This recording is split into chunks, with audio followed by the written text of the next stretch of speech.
जय श्री कृष्णा। राधे राधे। जय गौरी गोपाल। कैसे हैं आप लोग?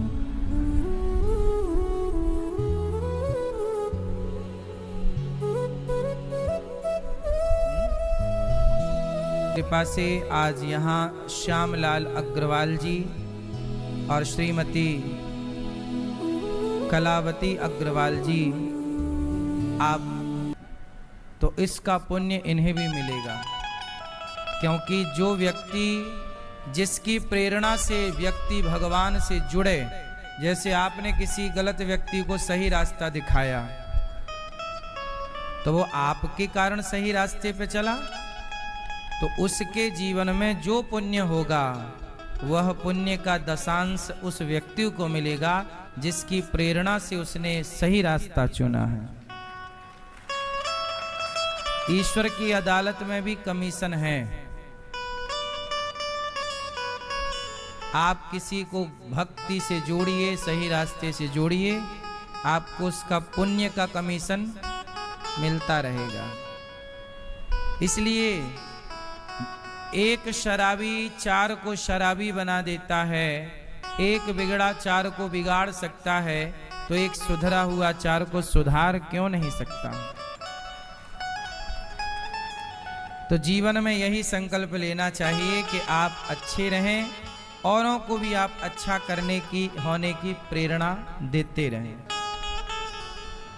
मुझे लगता है सबसे बड़ा उपकार यही है, किसी का मार्गदर्शन कर देना, किसी को सही रास्ता दिखा के जीवन में बदलाव। इसलिए कहते हैं कि जीवन को बदलना है तो फिर अपने आप को गुरुजनों के आश्रित कर दीजिए। परीक्षित जी ने अपने आप को सुखदेव जी के हवाले कर दिया। 7 दिन में मरना है, गुरुदेव क्या करूं? सुखदेव जी ने भागवत सुनाई और 7 दिन में ही मोक्ष का अधिकारी बना दिया परीक्षित जी को। यह है समर्पण से मिला हुआ प्रतिफल। कल आप लोगों ने सुना कि ध्रुव जी ने तपस्या की, माँ ने घर से निकाल दिया, सौतेली माँ ने, और तपस्या करके ध्रुव जी ने भगवान को पा लिया। भगवान को पाने की कोई उम्र नहीं होती। भगवान की मेला यदि देखो, शुरू के 15 और 18 साल यदि बर्बाद हुए तो फिर आने वाले पूरे साल बर्बाद होंगे। भाई बच्चा बिगड़ साल 25 साल, यही उम्र है कुछ बन जाने की, और यही उम्र है बिगड़ जाने की। 15 साल मान लो, ठीक ठीक आप जोड़ लो, 15 साल से 25 साल है ना, टोटल बीच के 10 साल। मैं आप सबसे हाथ जोड़ के प्रार्थना करूं कि जैसे ही बेटा और बेटी 15 साल की हो जाए, या हो जाए बेटा या बेटी दोनों के लिए, तो तुरंत माता पिता और सजग हो जाइए। 15 साल से पूरी नजर, पूरा ध्यान बच्चों पे रखिए। 25 साल तक रखिए। कैसे लगाओ वैसे लगाओ। क्यों? सब पहले ही से ट्रेंड हो ना, हम सब कि पानी में यदि जहाज को उतरना पड़े तो क्या करना है। ये सब स्कूल में हम सबको नॉलेज होना चाहिए। शिक्षा क्या है? 2 और 2 4 पढ़ा देना, यही शिक्षा नहीं है। हर परिस्थिति में कैसे अपने को बचाए रखना। मैं एक बार बोल चुका हूं, जैसे हमारे केदारनाथ में एक बार हादसा हुआ था 2012 की 2012-13 में क्या हुआ? आपदा आई थी। वो नहीं आई, सुनामी आ गई, क्या आ गई, बादल फट गए, पानी पानी, कितने लोग बह गए, कितने लोग जंगलों में भाग गए, बच्चे माँ बाप, हफ्तों तक लोग जंगल में भटकते रहे।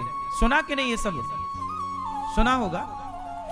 अच्छा ये बताइए, उस समय यदि मैं होता या आप होते तो हम भी जंगल में भटक रहे होते। उस समय जंगल में कैसे जिया जाता है? जंगल में यदि आप फंस जाएं तो आप कैसे सरवाइव करेंगे, कैसे रहेंगे? क्या ये कला जीने की हम सबको नहीं सीखनी चाहिए? भाई मुसीबत बता के तो आएगी नहीं कि मैं आ रही हूं। कब कौन कहां मुसीबत पे पड़ जाए, किस मुसीबत पे पड़ जाए। अब जैसे युद्ध की स्थितियां हैं दुनिया भर में, तो देश लोग बताते हैं कि भाई जब कोई भी बम पटका जाए तो आपको छिपना कहां है, कैसे छिपना है। आपके कमरे में यदि बेड है, पलंग है, तो पलंग के नीचे छिप जाना है ताकि आप सुरक्षित रहें। सीढ़ियां हैं तो सीढ़ियों के किनारे नीचे, सीढ़ियों के नीचे छिप जाना। ये सब बताया जाता है। कब बताया जाता है? जब बम फेंके जाने लगे। हम कहते हैं हर चीज स्कूल में क्यों नहीं पढ़ाई जाए। भूकंप आए अचानक तो क्या करना चाहिए, अचानक भूकंप आ जाए तो क्या करना चाहिए, अचानक आग लग जाए। कई बार बिल्डिंगों में आग लग जाती है, आग लग गई तो फिर भागे। ये पहले हम सबको गाइड होना चाहिए। ये सब ये कोर्स है, ये भी शिक्षा का हिस्सा है या नहीं? बोलो।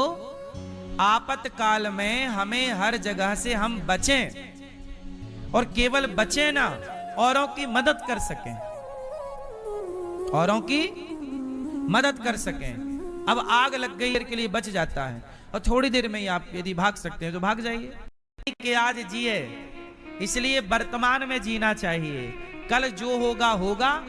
कल किसने देखा है, आज को हम खोएं क्यों, और जिन घड़ियों में हंस सकते हैं उन घड़ियों में रोएं क्यों।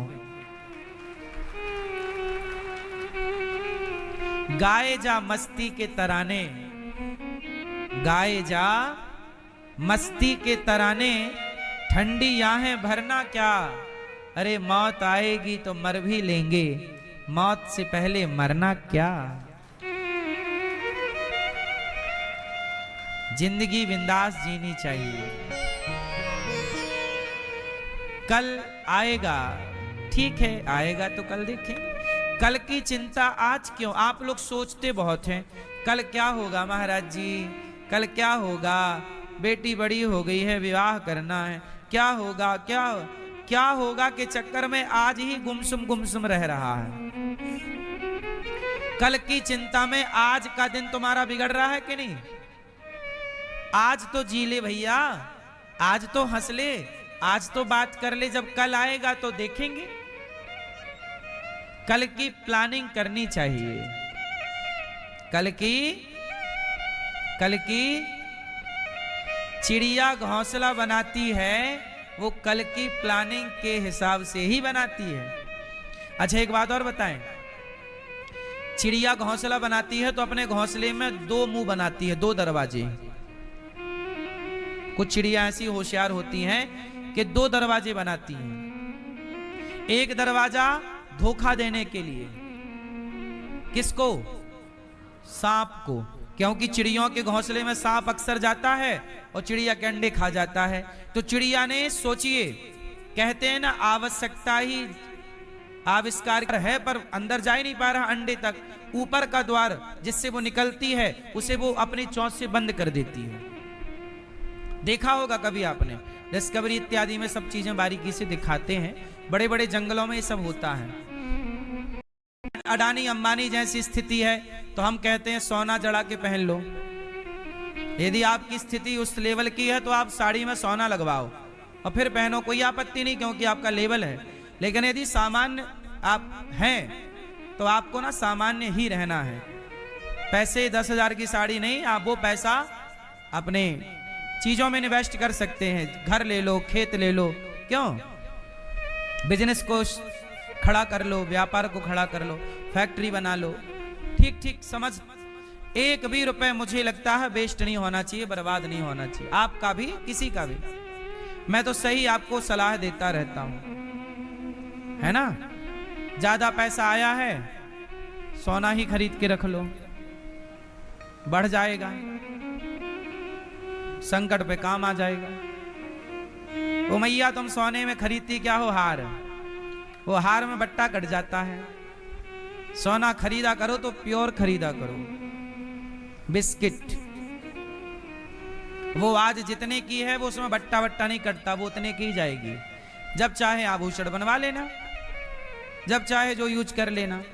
आभूषण खरीदोगे उसका बट्टा कट जाएगा, 20%, 15%, जो भी लेता है सुनार, है ना।